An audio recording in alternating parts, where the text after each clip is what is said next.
کہ بعثت جس امت کی طرف ہو اس امت کی بھی وہ زبان وہی ہو، وہ ضروری نہیں ہے. سمجھ میں آیا؟ یہ الگ بات ہے کہ پچھلے انبیاء علیہ الصلوۃ والسلام کی بعثت جس قوم میں ہوئی وہی ان کی امت بھی بنی، یہ الگ بات. لیکن قوم الگ چیز ہے، امت الگ چیز ہے. اسی لیے نبی کریم صلی اللہ علیہ وسلم کی بعثت جس قوم میں ہوئی وہ قوم عرب ہے، لیکن جس امت کی طرف آپ کی بعثت ہوئی وہ امت عرب نہیں بلکہ وہ عالمی امت ہے اور قیامت تک کی امت ہے. کالے ہوں، گورے ہوں، انگلش بولنے والے ہوں کہ اردو بولنے والے ہوں کہ عربی بولنے والے ہوں، آپ کے زمانے کے، آپ اس سنچری کے ہوں جس سنچری میں آپ تشریف لائے، یا قیامت تک سب آپ کی امت ہے.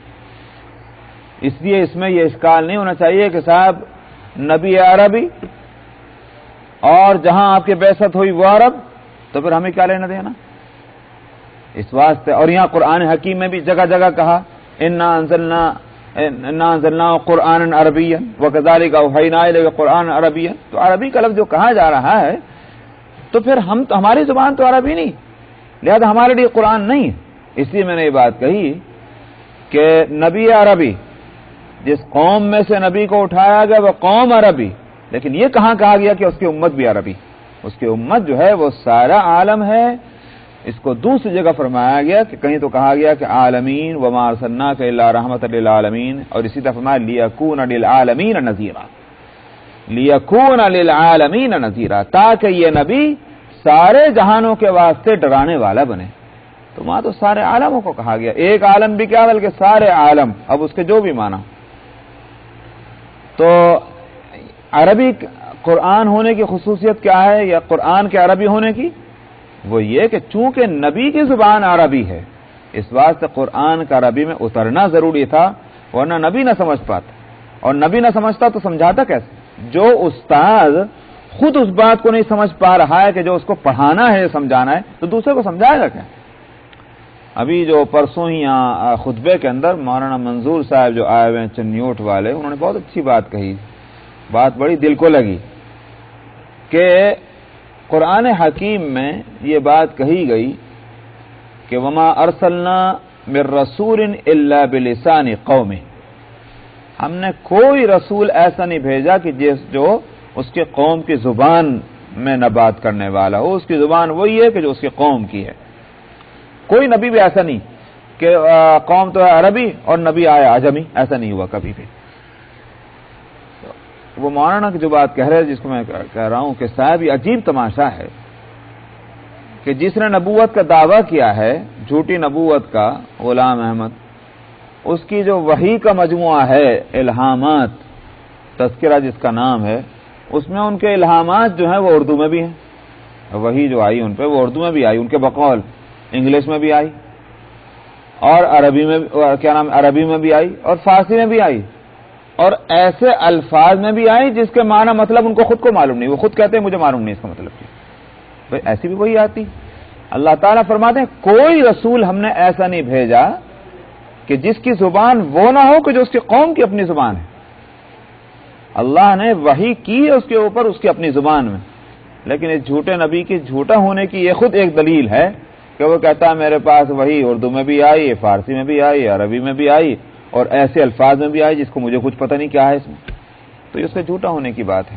تو بہرحال یہاں قرآن کے عربی ہونے کی اہمیت یہ ہے کہ یہ غیر عربی میں ہوتا تو پھر نبی نہ سمجھ پاتا، اور جب نبی نہ سمجھتا تو آپ کو کہاں سے سمجھاتا؟ تم کہہ سکتے تھے کہ بھئی ہم کو سمجھ میں نہیں آتا یہ قرآن، لیکن عربی میں ہم نے اتارا ہے، لہذا تمہارا کوئی عذر اب اس کے بعد نہیں سنا جائے گا کہ ہم کو تو معلوم ہی نہیں کہ اللہ میاں چاہتے کیا.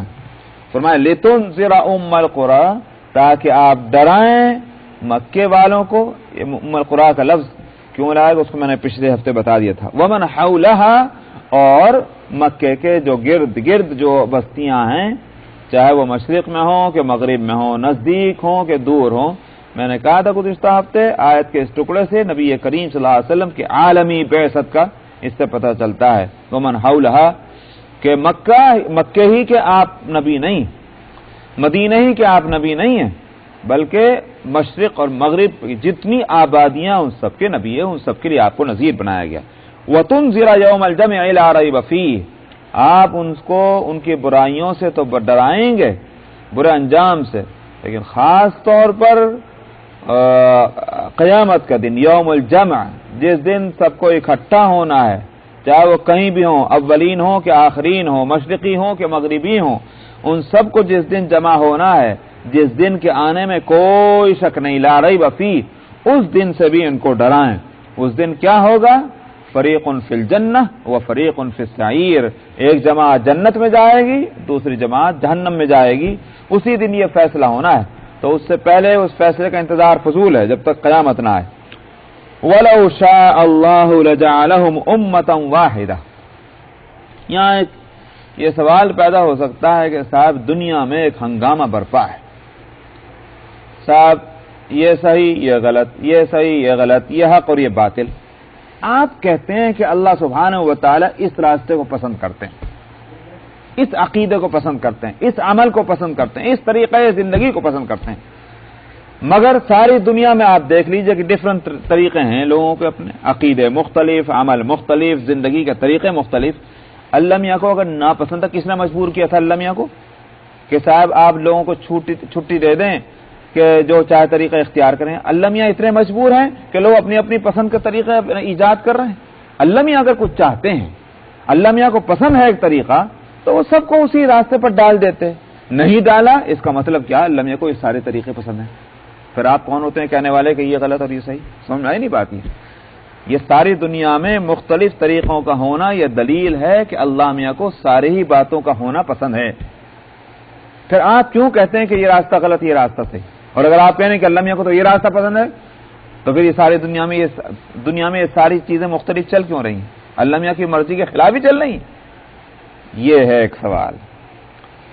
اس کا جواب یہاں دیا گیا کہ وَلَوْ شَاءَ اللَّهُ لَجَعَلَهُمْ أُمَّةً وَاحِدَةً، اگر اللہ چاہتے تو یہ سب کے سب کو ایک ہی طریقے پر ڈال دیتے۔ اللہ کے لیے یہ آسان تھا، کوئی مشکل بات نہیں، مگر کیوں نہیں کیا؟ وَلَكِنْ يُدْخِلُ مَنْ يَشَاءُ فِي رَحْمَتِهِ، لیکن اللہ سبحانہ و تعالی جس کو چاہتے ہیں اپنی رحمت میں داخل فرماتے ہیں۔ اس کو یوں سمجھیے، میں مضمون چونکہ مختلف جگہ آ چکا ہے، الفاظ مختلف ہوتے ہیں، کہیں کسی طرح جواب دیتے ہیں، کہیں کسی طرح۔ یوں سمجھیے دو الگ الگ چیزیں ہیں، ایک ارادہ اور مشیت، اور دوسرے پسند، رضا اور پسند جس کو کہتے ہیں۔ یہ دو بالکل الگ الگ چیزیں ہیں۔ سمجھنے کے واسطے میں بتلا دوں، مثلا بہت سخت سردی ہو رہی ہے، یا تھوڑی دیر کے لیے مان لیجیے آپ کی طبیعت ناساز ہے، دل نہیں چاہتا کہ آج کوئی کام کیا جائے، مگر جاب کا تقاضا یہ ہے کہ جانا ہے، جب تک ہمت ہے تو جانا ہی ہے، تو آپ جا رہے ہیں، دل نہیں چاہ رہا، پسند نہیں آج آپ کا جانا، مگر جا رہے ہیں۔ یہ جانا پسند کے تو خلاف ہے، مگر ارادے سے ہے۔ ارادہ بالکل الگ چیز ہے، پسند الگ چیز ہے۔ میں نے سمجھانے کے لیے کہا، اس لیے بالکل ہو بہو اس کو فٹ نہ کیجیے اللہ کے معاملے میں کہ بھئی ہم تو مجبور تھے، ایک مجبوری کے تحت جا رہے تھے، اللہ میاں کے مجبور ہیں کیا؟ میں نے کہا کہ ارادے اور پسند میں فرق کو سمجھانے کے لیے میں نے مثال دی۔ اسی طرح سمجھ لیجئے اللہ سبحانہ و تعالیٰ کا ارادہ اور ہے، پسند اور ہے۔ ارادہ تو یہ ہے کہ بھئی ساری دنیا میں جو کچھ ہو رہا ہے یہ اللہ کے ارادے سے ہو رہا ہے۔ یہ نہیں ہو سکتا کہ اللہ یوں چاہیں کہ صاحب سارے دنیا کے لوگ مسلمان ہوں لیکن ساری دنیا کے لوگ مسلمان نہیں، اللہ کے ارادے کے بغیر نہیں ہو رہا۔ مگر چاہنا، اللہ کی پسند کیا ہے؟ اللہ کی پسند یہ ہے کہ اسلام ہو۔ اللہ کفر کو پسند نہیں کرتے، اللہ اسلام کو پسند کرتے۔ اللہ لوگوں کی نافرمانی کو پسند نہیں کرتے، اللہ لوگوں کی فرما برداری کو پسند کرتے۔ یہ ہے اللہ کی پسند۔ تو فرمایا اس کو یہاں کا رحمہ، اللہ جس کو چاہتے ہیں اپنی رحمت میں جگہ دے دیتے ہیں۔ یعنی جس کو چاہتے ہیں کہ مطلب یہ نہیں ہے کہ اللہ کی بانٹ اندھی ہے، پکڑا جس کو چاہے کھینچا اپنے میں ملا لیا، جس کو چاہے دھکیل دیا، بلکہ یہ ایک لفظ ہے۔ اصل تو یہ ہے کہ بندے چاہیں تو پھر اللہ تعالیٰ ان کو چن لیتے ہیں، ان کے لیے راستہ کھول دیتے ہیں۔ یہ ایسا ہی ہے، مثلا تھوڑی دیر کے لیے مان لیجیے ایک نے چوری کی اور 10 مرتبہ چوری کی، ایک مرتبہ پکڑا گیا، تو 10 مرتبہ کا نہ پکڑا جانا کیا کہیں گے؟ بھائی اللہ نے بچائے رکھا،